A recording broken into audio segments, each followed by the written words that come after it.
Welcome to today's Table Talks. My name is Scott Kappelman, and I'm joined by my co-host, Tyce Lawbinger. Tyce, how are you? I'm doing really good. We are now recording this for the second time today. We're going to give it a second shot, but before we get into our second recording of today's topic, you had a great Thanksgiving. I did have a really good Thanksgiving. Was it nice just to get away? It was very nice to get away, and that's basically what me and Brooklyn did. It was smaller. It was still really good. Love to see family. Happy we got to see him for the time we did. But then it was just me and her for the back half, which was nice. Yeah, because her parents took off for the Texas A&M Texas game. Yep. Her dad's a huge Texas A&M fan. Yeah. So I know they had probably a big time other than they lost the game, but I'm sure being there was a lot of fun. Yeah. But that gave y'all their house all by yourself. It did. So that's great. Yeah, it was good. I had a good Thanksgiving as well. Yep. Enjoyed getting away, saw my mother-in-law and Kelly's family, and then we went by and saw my parents and one of my sisters. I didn't see the other one. Yeah. And so we made a quick trip. We were back by Thanksgiving night, so everything went really good. And your mother-in-law makes the best dressing. Yes, I call it dressing. You call it stuffing. I do. That's okay. That's fair. It was delicious. Yeah. And the side meats that she bought from Country Pleasing, fantastic. Good stuff. It was a great meal.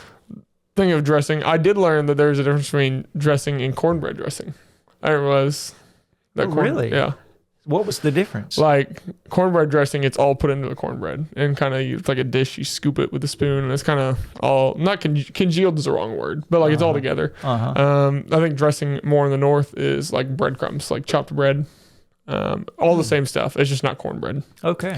It's just regular. Well, we probably had based on your definition, cornbread dressing. Yeah. And it was great. Yep.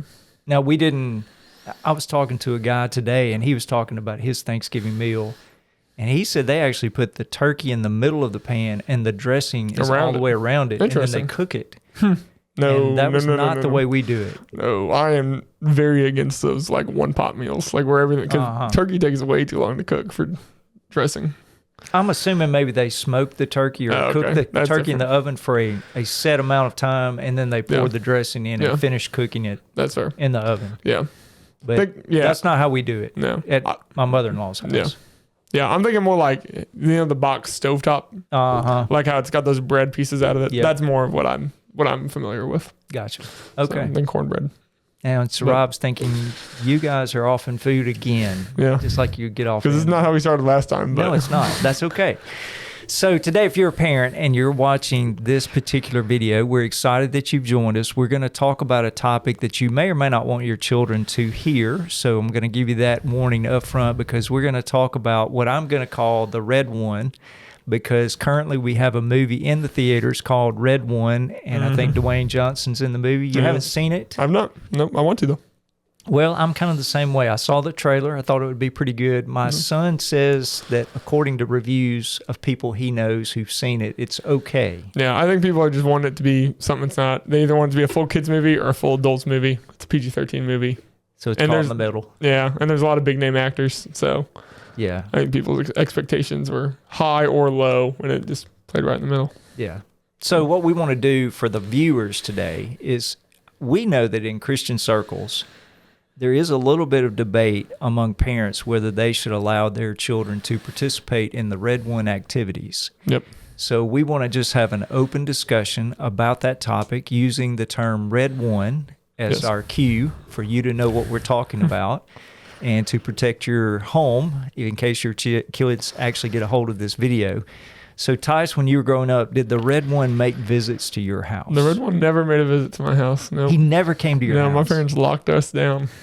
They locked your house up. Deadbolt and everything. Because we didn't have a chimney, so. Well, we didn't either. Deadbolt and the latch. Okay, so the Red One never came. Nope. But you still got presents on Christmas morning. We did. Yep. Okay. Yep. Did you get things that you wanted, or these were just things you needed, or a little bit of both? A little bit of both. Our stockings were pretty much always full of things we needed. Okay. Just like necessities, and then we always got something fun, like either a DVD or. I remember there was years in a row I'd get summer sausage in my stocking. Because you like summer sausage. Good stuff. So then always clothes that you get, and then we also always got gifts. Every year we had one big ticket item, I guess, that we always wanted. But no, it was funny though, because sometimes people wanted more like bigger ticket items than others. And so it was always a laugh amongst the siblings when you budgeted out and you had to stop opening gifts while everyone else had gifts left open. They got the big ticket, so they didn't get to open as much. They budgeted it out. That's what we say. That's funny. So, now, was there ever a Christmas where your parents, who gave you these gifts, gave you a particular gift that maybe you really liked more than any others because it was something you really wanted? Yeah, I think there was a few. I remember Kindles were really big for a while. And I had a Kindle. Yeah, I was in between. They were right when Kindles were getting out of just the book market into more the tablet market. And so me and my older sister were really into reading, but we also were at that age where not ready for a phone. That's a whole different topic when you should get a phone. But let's do that as a topic. I'm going to come back to that one day. Okay. So not ready for a phone, but I mean, we're old enough that we're like playing games on phones or computers, and it's just easier to have a tablet. So that was one of them. And then shoes were always nice. I'm a sneakerhead, so love getting shoes. I've heard you say you like tennis shoes. I do. I really do. And then when the school would update basketballs, like when we'd all get new basketballs, I always wanted the same one so that way I could practice with it. And so, that was always a good one. That's good. So, all right. What was the rationale that your parents used, since you did grow up in a home where the red one did not make appearances? What do you think was motivating your parents? Or have you ever had that conversation with them? Well, yes. And I realized what I said. I have a little bit more to say than what I said last time. Which is good. We're re-recording. So both my parents were farmers. Their parents were farmers. And so Christmas was sometimes really big if the crop did well or the livestock did well, and then other times really small. And so it was much easier for their parents to be like, hey, this is just what happens. If we have a good financial year, we're going to get a lot of presents. If not, and I think that trickled down because my dad's a pastor and my mom didn't work for the first few years, which was fantastic for us. I loved having my mom home. And then when she started working, we had more gifts, but a lot of it was just the lying factor for them as we talked to them more about it, because it was never really the topic of discussion. The red one never came, so we never asked. Now that I'm getting older and married and thinking about when we're going to have kids, it's more of a topic. Yeah, and that's part of why we wanted to do this for our audience today, is there are parents in that same position. Maybe they're ready for their first child, or they've got children that are getting into the age where this would be a topic of discussion. So we want to do this video to give you kind of both sides of the equation so you can think about it. So did you ever have friends who talked to you about this and did they ever say to you, why does the red one not come to your house? Well, no. I mean, they just assumed the red one came to my house. Whenever a parent or a teacher or a friend would say, what did the red one get you for Christmas? We would just say, well, this is what we got, and this is our favorite item, or this is something else that we got. And then we would reciprocate the question, what did you get? And then we'd change the topic. Just move on. So it was not a big deal overall? No, because we never talked about the experience of, well, was he on your roof, or did you hear the reindeer or anything? Because that seems a little bit more personal, of like, oh, this was really meaningful to me. But you don't ask other people, like, did this happen to you? You just care about the gifts. Yeah. So I grew up in a home where the red one came every year. And I didn't know anything different. And I was that kid who was listening every night. Yeah. On that particular night, on Christmas Eve, for the reindeer hooves on the roof. I was listening for any rustling in the house, because I was really intent, if I could, on catching the red one. Yep. That was kind of my goal. Oh, yeah. Now, I never did, because I usually went to sleep. And that was pretty much the end of that. After I heard a few noises, I would end up going to sleep and wake up the next morning and think, I didn't catch him again. Yeah. So, but the red one always came. And in fact, one of my favorite stories from childhood is the red one came to my house twice. Wow. Did he really? In the same year. No way. Yeah. So I asked for a particular watch. Okay. I was maybe 9, 10, 11, and... no 9-year-old now is asking for a watch. I can promise you that. Yeah, I realize. Unless it's an Apple Watch. Different day, different time. And this watch I really wanted, when I got up on Christmas morning to check what the red one had brought, it was not there. And I had other gifts, which were fine, but I think my parents could realize I was a little disappointed. Yeah, it tears you up inside. Yeah, it does. So they asked some questions. I said, hey, the watch is not here. That's what I really wanted. They exchanged some looks. Went to bed that night on Christmas night. On the 26th, I got up, walked to the tree. There was a note from the red one addressed to me. He said he had gotten back to the North Pole, checked his sleigh, realized there was one package that he had not dropped off in Mississippi, turned around, came back, dropped it off at my house, and there under the tree was the watch that I'd been wanting. Well, that's amazing. Just one, though. You think, like, you ever think he ever makes other mistakes? I don't know. I never had another friend that said the red one came and visited them a second night. Yeah. But I thought it was pretty unique. That is, yeah. At the time. Now, I also had that. I would try and stay up and see. If the you would try to see? Yeah, I was allowed to stay up twice, 2 nights. Like, I was allowed to stay up on the summer solstice, I think. That's the longest day of the year. Either that's where it's 12 and 12. That's the longest day of the year. One of the two. I was allowed to stay up on that night and then on Christmas Eve to see if I could see the presents. And even though the red one never came, I mean, they still magically appeared because I was always asleep and they'd be there in the morning. So I think it's kind of interesting. We had different experiences. You did not have visits from the red one. I had red one visits. And now you're in the position where you've got to decide with Brooklyn. Yeah. Have y'all talked about this? We have, yeah. Now the red one came every year. At her house. At her house, yeah. And I think the red one has even made an appearance at her house. I could be wrong. But like on Christmas Eve, I think the red one. Oh, well, I can say the red one called our children. They called. They got called by the red one on Christmas Eve every year. Yeah. And he would recheck the list of things that they were supposed to get, make sure he had it correct. Yep.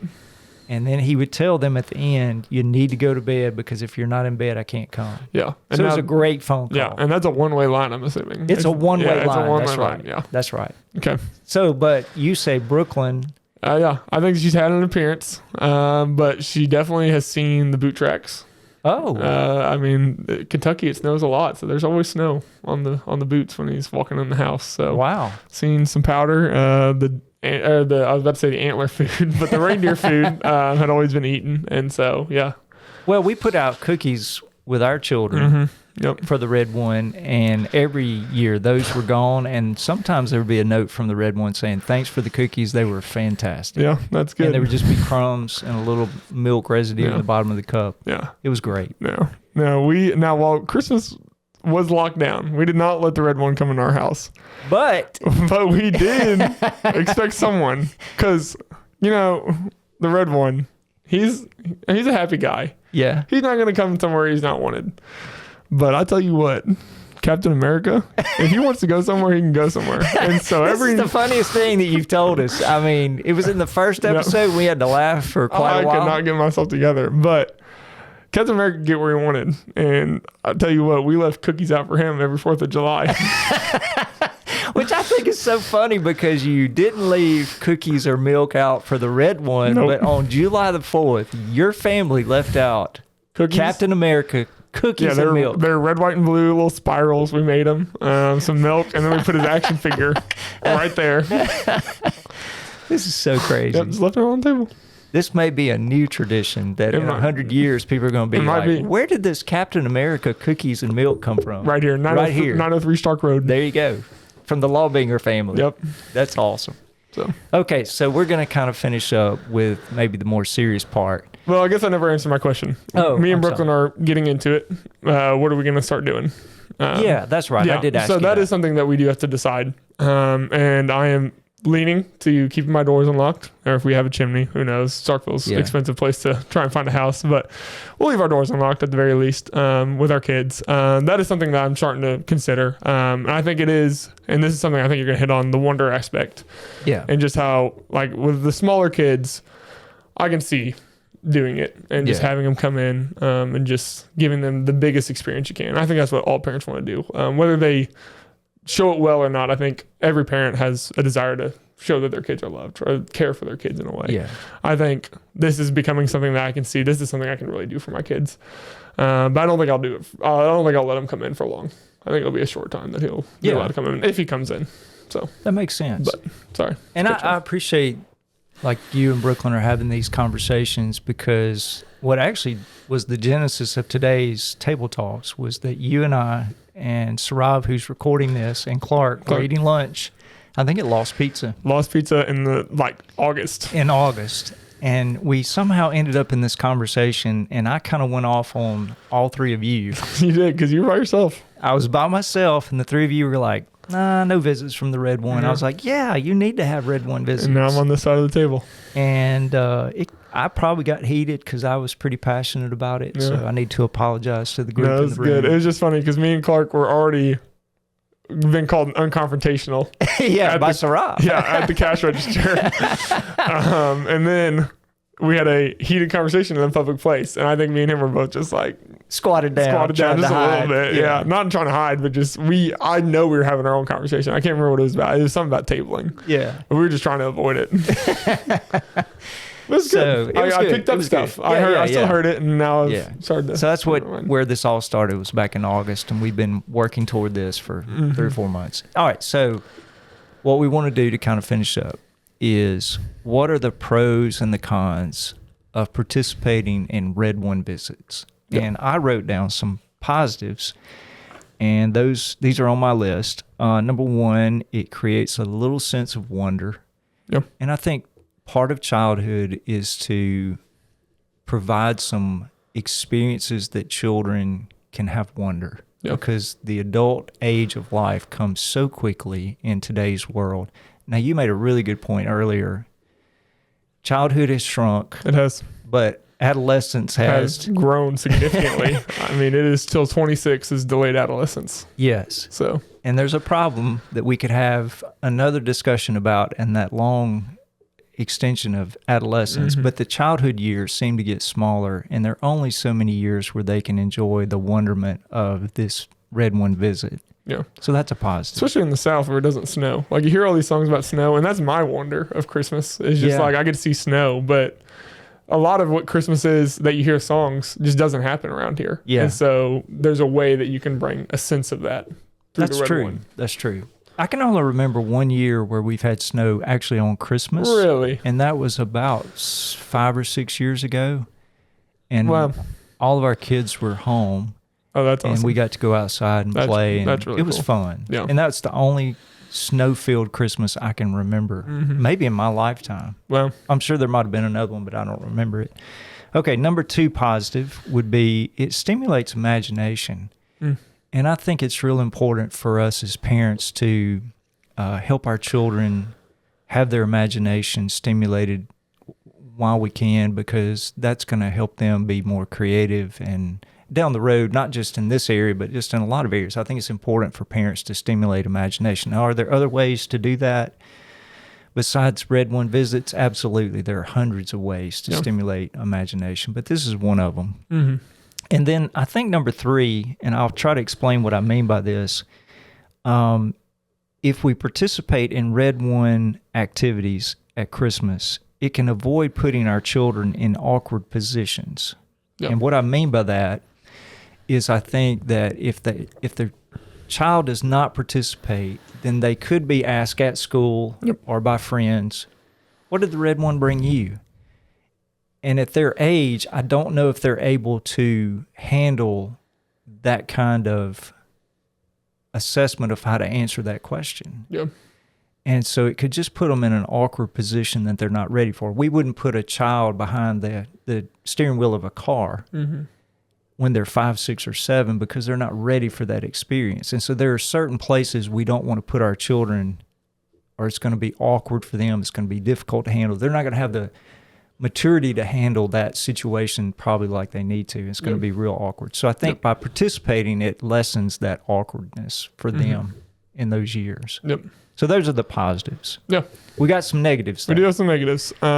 So first negative, and this is the one that I really go back to, and I think it's a lot of pride. Like, there's just, it's a negative for the parents to have Red One come, because I think we are prideful, and especially prideful people, and especially just as we become more and more material. That's the word I'm looking for. And as Black Friday is now a month long, we're just constantly shopping, and so there's a sense of, well, why do my kids give Red One all the praise when I'm also buying gifts, and the kids see these gifts that we give. So the pride is really, I'm not getting credit. Yeah. The Red One's getting far too much credit. I'm not getting any. Yeah, because the kids will, I think even if red one brings all the presents in the morning, you'll go see your family and you might get another gift from your parents. And that gift, they're like, well, it's that doesn't compare to what I got this morning. Yeah. And I think there's this sense of pride. Like, well, I've been working and you see all these other gifts I'm giving and you see like the meal we had, but all we care about is red one. And so I think there's a sense of pride in that. The other side is just some people have just an issue with lying to their kids. Yeah. And that ultimately, that's the greatest, one of the greatest areas that we can be in with this conversation. I mean, obviously lying is always bad. But there's a sense of play that kids have. And like you tell your kids you're a monster and you're going to get them.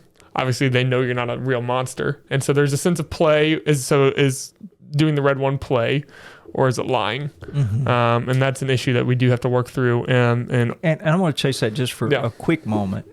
I think I've heard parents say this. I don't want to be the person who's lying to my children. And I would say I don't know any parents that have not lied to their children. That's not us advocating to lie.